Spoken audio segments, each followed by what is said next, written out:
कैसे बहादुर है, हमारे जैसा कोई बहादुर नहीं है। वजह जिनकी अक्लों पे पत्थर, जिनके मजहब में पत्थर, जिनके अकीदे में पत्थर, वो क्या बहादुर हो सकते हैं?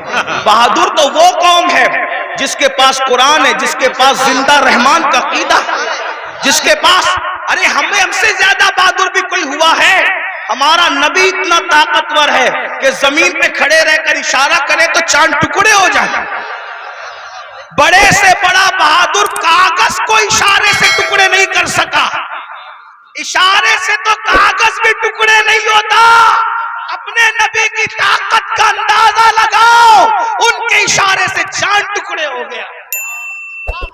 ताकत हमारे यहाँ है, कुव्वत हमारे यहाँ है, और फिर हमारे यहाँ सिद्दीक अकबर जैसा बहादुर, फारूक आजम जैसा बहादुर, उस्मान गनी जैसा बहादुर, अली मुर्तजा फातेह खैबर जैसा बहादुर, कि कभी जंजीर हिलती है, कभी दर कांप जाता है, अली का नाम सुनकर अब भी खैबर सुभान अल्लाह, सलाउद्दीन अय्यूबी जैसा बहादुर हमारे अंदर है, तारिक बिन जियाद जैसा बहादुर हमारे अंदर है, नूरुद्दीन जंगी जैसा बहादुर हमारे अंदर है। ये बहादुरों की एक फहरिस्त है हमारे पास। तो टीपू सुल्तान भी बड़ा बहादुर, जब तक सुल्तान जिंदा थे अंग्रेजों की हिम्मत नहीं हुई कि कह सके कि भारत हिंदुस्तान हमारा है। जब सुल्तान की शहादत हुई तब उनको हिम्मत हुई कि आज से हिंदुस्तान हमारा है। आप क्या समझते हैं? ये बात भी बता दूं, बहादुरी कब आती है और बुज़दिली कब आती है? जी, इश्क रसूल इंसान को बहादुर करता है, और गुनाह इंसान को बुज़दिल करता है। सच है ये। जब तक मुसलमान आशिक रसूल थे, सच्चे बहादुर थे, जब से गुनाह करने लगे बुज़दिल हुए। अब साए से भी डरते हैं, छिपकली से भी डरते हैं, कुत्तों से भी डरते हैं। इसीलिए तो कुत्ते तुम्हें डरा रहे हैं। क्या इशारा है? जब तक तुम कुत्तों से नहीं डरते थे, बहादुर थे, कुत्तों में हिम्मत नहीं थी तुम्हें डराने की।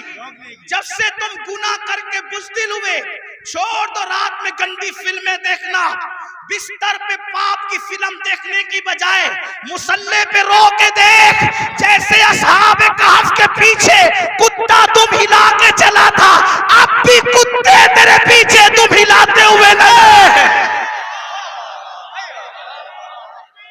नारे तकबीर, नारे रिसालत, नारे हैदरी, मसलके आला हजरत।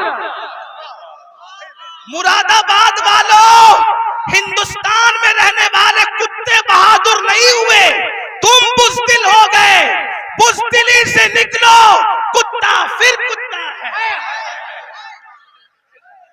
मैं किसी को नहीं कह रहा हूं, मैं तो कुत्तों पे बात कर रहा हूं। उम्मीद है कि मुरादाबाद के कुत्ते अगर पास में बैठ के सुन रहे हैं तो उनको बुरा नहीं लगना चाहिए। रामपुर के कुत्ते अगर यहाँ कहीं सुन, उनको बुरा नहीं लगना चाहिए।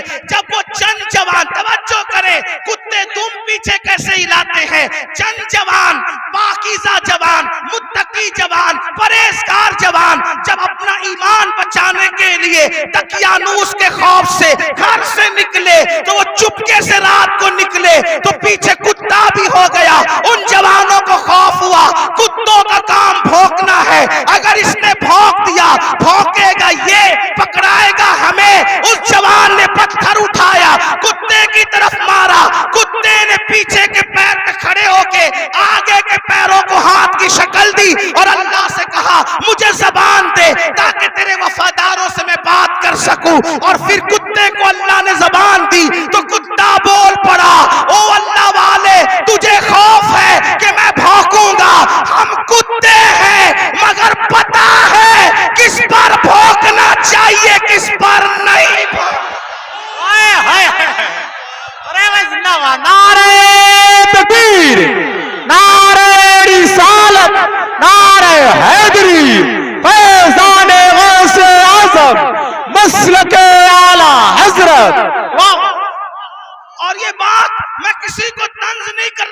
तुम्हारे कुरान में लिखा है।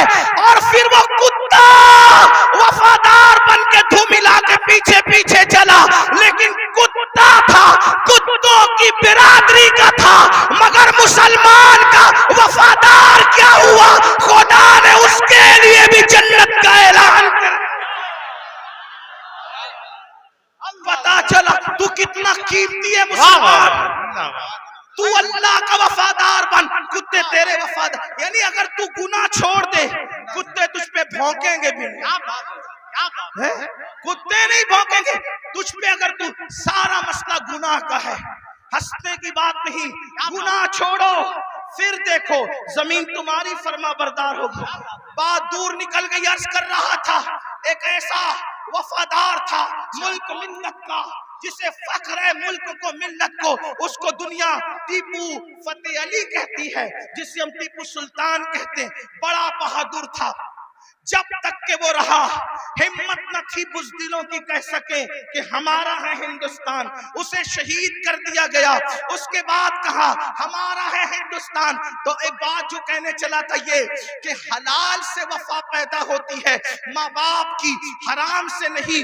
मैंने सुन ले, अल्लाह अकबर। अंग्रेजों ने टीपू फतेह अली सुल्तान से कहा डील करनी है, किसी मोतमद को भेजो, बात करेंगे। सुल्तान को लगा मेरे भाई से बढ़कर मेरा मोतमद कौन हो सकता है। सुल्तान ने अपने छोटे भाई को भेजा, जाओ अंग्रेजों से बात करके आओ, अंग्रेजों से गुफ्तगू करके आओ, मामला तय करके आओ। बहनों की खास तवज्जो, अल्लाह अकबर। छोटा भाई गया, जाने के बाद देर हो गई तो करीबी नदीमों ने, करीबी दोस्तों ने सुल्तान के कान में कुछ बात कही। सुल्तान खड़े हुए, गुस्से में आए, हालत गुस्से में टहलने लगे।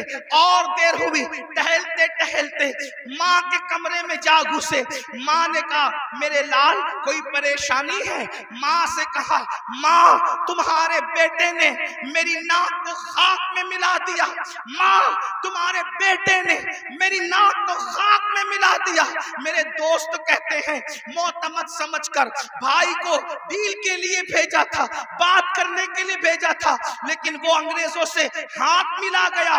माँ बैठी थी, खड़ी हो गई। माँ होती है, माँ होती है। मैं कौम की इन बेटियों से कहना चाहता हूँ, अल्लाह अकबर। औरतें लाल किला नहीं बना सकती, लेकिन लाल किला बनाने वाला सपूत किसी औरत का ही परवरदा हुआ करता है। औरतें फातह बद्र हुनैन नहीं हो सकती, लेकिन फातह बद्र हुनैन किसी औरत ही का तैयार करता होता है। अल्लाह अकबर। औरत फातह खैबर नहीं होती, लेकिन फातह खैबर को जन्म देने वाली कोई औरत ही हुआ करती है। तो औरत ने बड़े बड़े इनकलाबियों को पैदा किया। अगर औरत सच्ची है, दीनदार है, आशिक रसूल है, अल्लाह रसूल की वफादार है, अल्लाह अकबर। माँ होती है। सुल्तान टीपू फतेह अली के जुमले नश्तर की तरह माँ के दिल में चुभ गए। माँ उठ के खड़ी हुई, कहा सुल्तान तेरे मुंह में जबान रोक और गुस्ताखी की जुर्रत न करना। तूने कह कैसे दिया कि मेरा बेटा मुल्क मिल्लत का गद्दार है। सुन ले, ना तू गद्दार हो सकता है, ना वो गद्दार हो सकता है। ताखीर किसी वजह से हो रही होगी, मेरे दूध की वफा पर सवालिया निशान खड़ा मत कर। मेरा कोई बेटा मुल्क मिल्लत का गद्दार नहीं हो सकता। थोड़ी देर गुजरी थी कि भाई आया और बहुत खुशखबरी लेकर आया। सुल्तान जब सारे मामलात निपट गए तो माँ के कदम पकड़कर माफी के तलबगार होने के बाद कहा अम्मी मैं जैसा मर्द मुतजलजल हो गया बहादुर, तुम्हें इतना यकीन कैसे था माँ कि तेरा बेटा गद्दार नहीं हो सकता, वफादार होगा। तब माँ ने कहा था बेटा मुझे अपने आप पर नहीं रसूलुल्लाह की निस्बत पर यकीन है। जब मैंने तुझे और तेरे भाई को दूध पिलाया तो कभी बगैर वुजू दूध नहीं पिलाया। हमेशा मैंने बावुजू मदीने के ताजदार पर दुरूद पढ़ते हुए दूध पिलाया है। ये वुजू और दुरूद की बरकत है कि मेरी कोई औलाद मुल्क मिल्लत की कभी गद्दार नहीं हो सकती। सूद का पैसा कमाकर बच्चों को हराम खिलाकर चाहते हो तुम्हारा बेटा फतेह अली बने। याद रखना, ये बहनें हैं सीरियल देखते हुए बच्चे को दूध पिलाएगी, ज़िना के मनाजिर देखते हुए दूध पिलाएगी, गंदे गाने सुनते हुए दूध पिलाएगी। इनकी गोद में सलाहुद्दीन जो भी पैदा होगा हरगिज नहीं। डाकू, लुटेरे, बेगैरत, बेहया, जितनी गंदगी के टाइटल है तुम्हारी कोख से जन्म लेंगे। क्यों? इसलिए कि तुम्हारी गोद में मरियम का तकद्दुस नहीं, तुम्हारी गोद में सैयदा फातिमतुज़ ज़हरा की हया नहीं, तुम्हारी गोद में आयशा सिद्दीका की पाकीज़गी नहीं। कितनी गंदगी करोगे? कम से कम मुसलमान होने का तो ख्याल करो, कम से कम आखिरत का ख्याल कर लो। बात समेटते हुए अर्ज करूं, आप देखें तो सही, अंदाजा तो करें, 8 दिन से मुसलमानों की जो शरीफ और दिल में दर्द रखने वाला मुसलमान है जी, उनकी आंखों से आंसू नहीं खुश्क हो रहे। उलमा कुनूत नाज़िला पढ़ने की गुजारिशात कर रहे हैं। क़िबले अव्वल बैतुल मुक़द्दस का क्या हाल, फलस्तीन की सरजमीन पर मुसलमानों की